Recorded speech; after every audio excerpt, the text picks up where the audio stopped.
Bueno, yo voy a hacer una aproximación al tema más bien desde mi experiencia personal, porque no he hecho un estudio, un análisis teórico, digamos, de la relación entre prensa, política, opinión pública. Eh, yo en realidad no soy periodista, yo soy antropólogo, soy científico social.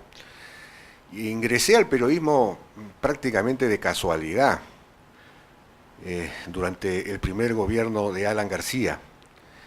Yo estaba haciendo una investigación y de pronto me doy cuenta que las políticas que empezaba a aplicar Alan García en el tema, sobre todo en los temas agrarios, eran no solo contradictorias con lo que había expresado en su mensaje electoral, en su campaña electoral, sino que eran tremendamente perjudiciales para quienes decía él beneficiar, para el sector campesino.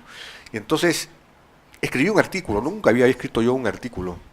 Yo estaba escribiendo un libro, escribía libros, se publicaban y nadie los leía, y ahí, bueno, vivía pues escondido en mi escritorio. Y escribí este artículo y se lo mandé a Manuel Ulloa, que era dueño de Expreso, con quien yo había trabajado en el gobierno de la UNDE. Y entonces, de pronto, para mi sorpresa, se publicó un día domingo, y el día lunes me llama Manuel Dornelas, que era el jefe editorial, y me dice: oye, Jaime, muy bueno tu artículo, escríbete otro para el siguiente domingo. ¿Qué cosa le dije? Yo ya dije todo lo que tenía que decir, ya no, ¿qué más quieres que diga? Siempre hay temas, me dijo, siempre hay temas. Total, llegó el día jueves y me puse y efectivamente encontré un tema y se lo mandé, lo sacó el día domingo y después me dijo: mira, todos los domingos vas a escribir. Bueno, pues ya todos los domingos voy a escribir. Y a cabo de unos meses me llama Ulloa y me dice: oye, Jaime, queda vacante la jefatura editorial, porque Dornelas va a ser el director, ¿no quiere ser jefe editorial? Bueno, para mí fue pues un cambio simplemente de 180 grados, ¿no? Pasar de un trabajo de investigaciones que demoran un año, por ejemplo, a un trabajo cuyo tiempo es de horas, de días. Te escribes una columna en unas horas, se publica al día siguiente, hay retroalimentación, la gente te llama: oye, qué buena, qué mal, estoy en desacuerdo. Es una actividad completamente distinta. Bueno, pero el hecho es que yo creo que esos años, los años 87, 88, perdón, sí, 87, 88, 89, fueron años fantásticos, sobre todo para el periodismo editorial, porque se dio un gran debate ideológico y político en la prensa peruana frente al desastre que estaba ocasionando el estatismo y el proteccionismo de las políticas de Alan I, que ya venían desde la época de Velasco. Y entonces habían dos grandes fuerzas ideológicas que se enfrentaron en los medios, particularmente en Expreso de un lado, donde yo estaba, y en la República del otro. Expreso defendía las ideas de libre mercado, la República defendía las tesis más bien socialistas, proteccionistas, estatistas. Fue un gran debate ideológico. Yo nunca me he sentido más feliz en mi vida que en realidad que en esa época. Y finalmente el debate, en ese debate ganó la posición liberal, aunque en la elección ganó Alberto Fujimori, que defendía posiciones populistas. Y este es un primer caso en que efectivamente los medios de comunicación no pusieron al candidato, no pusieron al presidente. Los medios apoyaron a Vargas Llosa, pero ganó Fujimori. Sin embargo, las ideas sí calaron. Las ideas sí calaron y al final se impuso la idea de que había pues que liberalizar la economía.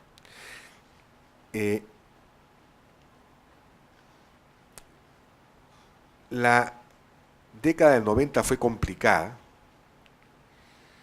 Pero antes de pasar a la década del 90 hubo otro tema en el que también la prensa pudo aportar, particularmente el diario Expreso donde yo trabajaba, y era la lucha contra la subversión.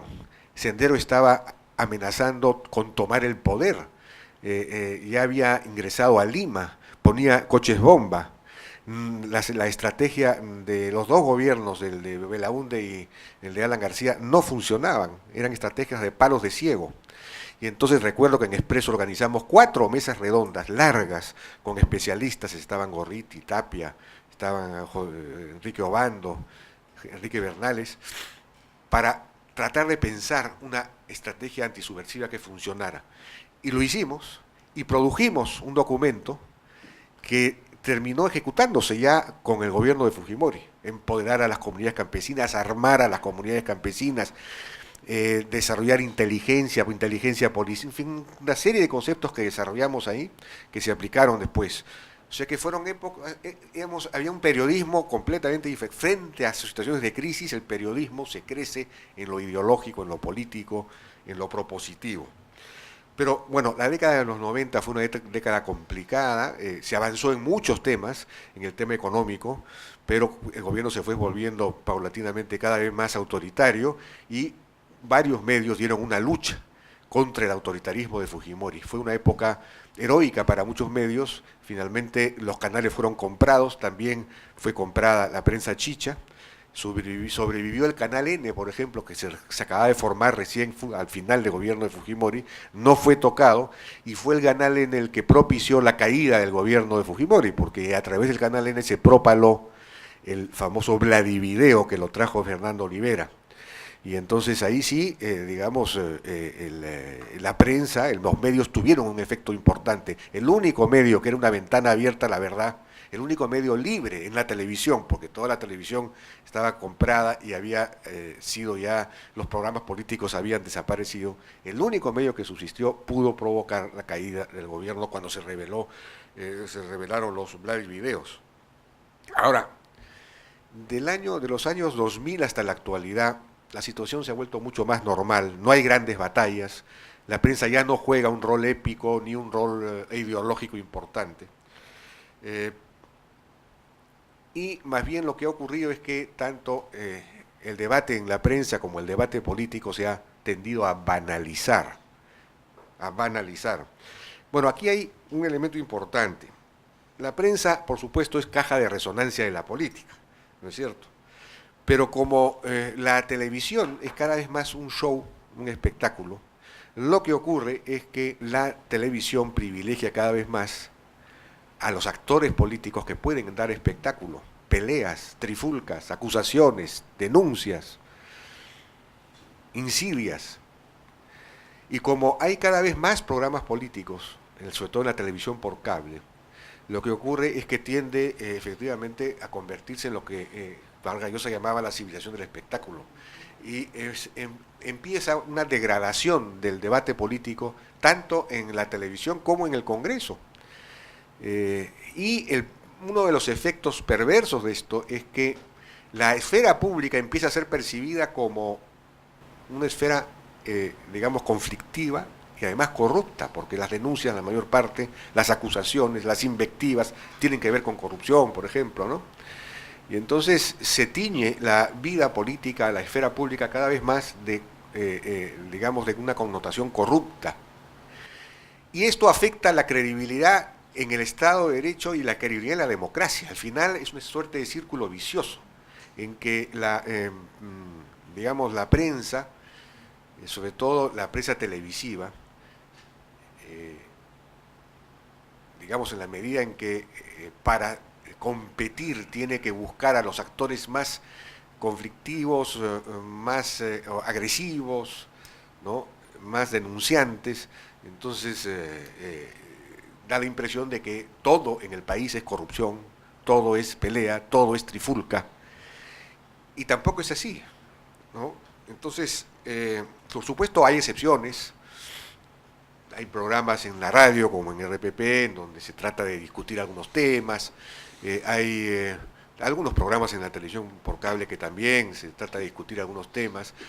Los temas de debate fundamental, los temas de fondo se refugian en los editoriales de algunos periódicos, pero por lo general la esfera pública se vuelve cada vez más un sinónimo de corrupción. Hay un hipercriticismo que contribuye al desprestigio entonces incluso de la propia democracia. Y por supuesto esto podría estar incubando un nuevo autoritarismo, alguien tiene que llegar a poner orden en este desmadre, ¿no? Claro, aquí tenemos digamos, aquí hay si uno va a Cuba y ve cómo funciona la prensa en Cuba, estamos en el otro opuesto, ¿no? En Cuba hay un solo periódico que se llama Granma y 5 canales de televisión, 2 de deportes, 2 de noticias, Y entonces las únicas noticias que se pasan son noticias que exaltan las virtudes de los líderes de la revolución, de los líderes del gobierno, su asociación con el pueblo, y las noticias internacionales que se pasan son todas de revueltas en todos los demás países contra los estados. Entonces yo recuerdo haber estado ahí y vi toda la movilización que hubo en Sicuani contra una hidroeléctrica que se podía construir, había violencia, muertos, creo que no llegó a haber muertos en ese momento. Digamos, los cubanos ven que los demás países del mundo están todos absolutamente envueltos en una violencia y una insatisfacción profunda contra sus regímenes. En cambio, en Cuba todo es perfecto. Entonces, eso fue hace 5 años, no había internet, ahora todavía internet está muy limitada, pero no había internet, entonces el único medio de información era estos canales de televisión y el diario Granma. Entonces, claro, los cubanos vivían una especie de infancia, infancia ciudadana, en la que no se dan, para ellos, las cosas estaban bien, finalmente aquí ganamos muy poco, somos muy pobres, pero en fin, no pasa gran... Bueno, eso es una... Vamos al Perú y ocurre exactamente lo contrario. La prensa no hace sino despotricar de los gobiernos, etcétera. La prensa es carnívora, quiere sangre. El gobierno de Toledo, por ejemplo, Toledo tenía 8% de popularidad.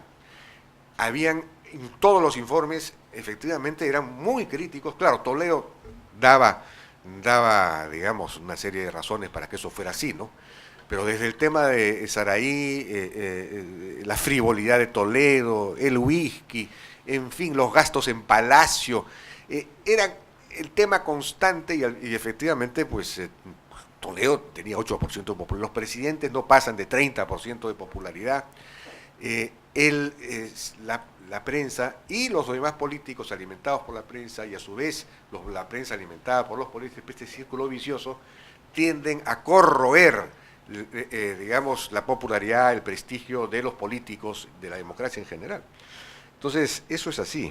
Claro, esto sin embargo tiene un lado positivo, y es que hay mucho más transparencia. En lo que sí funciona la prensa es en la denuncia de la corrupción. Puede haber excesos, efectivamente. Si solo se ven temas de corrupción, se da la impresión de que todo es corrupto, pero sí la prensa ha logrado detectar, denunciar muchos casos de corrupción que probablemente no se hubiesen conocido si no hubiese existido la labor de la prensa. O sea que la prensa juega un papel positivo en la lucha contra la corrupción, eso no cabe la menor duda. Y de todos modos juega un papel en el debate de ideas, ¿no? En el debate, por más que ese debate esté ahora minimizado. Ahora, el problema con esta relación de la que estamos hablando, propia de la civilización del espectáculo, es que en el Congreso se buscan leyes, se trata de no tocar los temas de fondo, de no abordar las reformas. Aquí se ha mencionado, por ejemplo, el tema de la reforma laboral, es un consenso técnico prácticamente, pero es imposible que esto sea tocado por los políticos. Es un tabú, por alguna razón misteriosa que habría que estudiar bien. Ni los medios pueden penetrar con esto. Los medios son absolutamente inermes frente a este mito de que la reforma laboral destruiría todos los empleos y facilitaría los despidos y sería un desastre. No hay manera.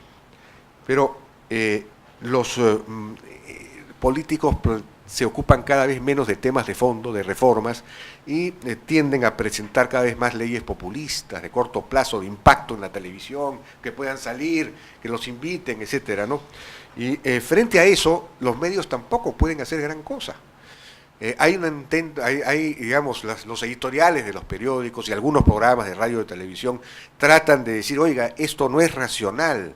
Aquí no hay razón, tratan de imponer la razón económica, por ejemplo, la famosa ley del 95.5, que en buena cuenta se ha tirado abajo el sistema de pensiones nacional, ¿no? En el que uno puede retirar el 95.5 de sus pensiones para que ya no tiene sentido el sistema de pensiones. Sin embargo, se impuso y no hubo manera. Hoy la ley Bulpín que se ha mencionado acá, la prensa que trata de digamos, insuflar razón económica en estos temas, es absolutamente impotente frente a estos asuntos. Y, sin embargo, sí funciona, o ha funcionado, logra funcionar como guardiana de algunos grandes principios cuando se trata de, digamos, grandes decisiones que pueden ser puntos de quiebre peligrosos. Por ejemplo, recuerdo uno cuando Ollanta Humala pretendió reestatizar Repsol. No sé si ustedes recuerdan, que se habrán olvidado. Comprar Repsol, que el Estado iba a comprar, era una reestatización en buena cuenta de Repsol. Ahí hubo digamos, una reacción inmediata de los principales medios de comunicación, de los editoriales, etcétera, y se logró finalmente contener esa decisión, no se produjo. También frente al proyecto de Ollanta Humala y Nadine Heredia de reelegirse, es decir, de que la candidata en el siguiente gobierno fuera Nadine Heredia, lo que Alan García mucho más hábilmente que cualquier medio de comunicación llamó la reelección conyugal, ¿no? Ahí la prensa también jugó un papel importante para, digamos, prevenir y contener, rechazar esa posibilidad. Pero son estos grandes, digamos, temas o decisiones que pueden cambiar el sentido, el curso del modelo económico o del modelo político, los que generan una capacidad de reacción en la prensa o en los medios que efectivamente puede tener un impacto. Solo en esos casos, pero cuando estamos hablando ya de reformas más técnicas, más complicadas, más difíciles y que tocan mitos sociales, es muy difícil que la prensa pueda tener un impacto en la sociedad. Bueno, eso es más o menos lo que yo quería explicarles. En resumen, en estos años de... Hay un elemento más, sin embargo. En estos años de banalidad, digamos, ideológico, política, de banalidad del debate político, hay unas excepciones que se dan en los momentos electorales, ¿no? Cuando hay elecciones, ahí sí se presenta, digamos, toma un cierto nivel, una cierta altura el debate político e ideológico. Porque nuestras elecciones han sido complicadas desde el punto de vista de la polarización de la sociedad. El 2006 era entre sistema y antisistema, modelo de mercado, estatismo. El 2011 a esta polaridad se sumó la polaridad democracia, autoritarismo, corrupción, una especie de cruz. Y el 2016 ya no se presentó ninguna polaridad de este tipo, pero en esos 2 años, en esas 2 ocasiones sí hubo un debate ideológico fuerte en los medios, ¿no? Que se resolvió ya en la sociedad. Bueno, muchísimas gracias.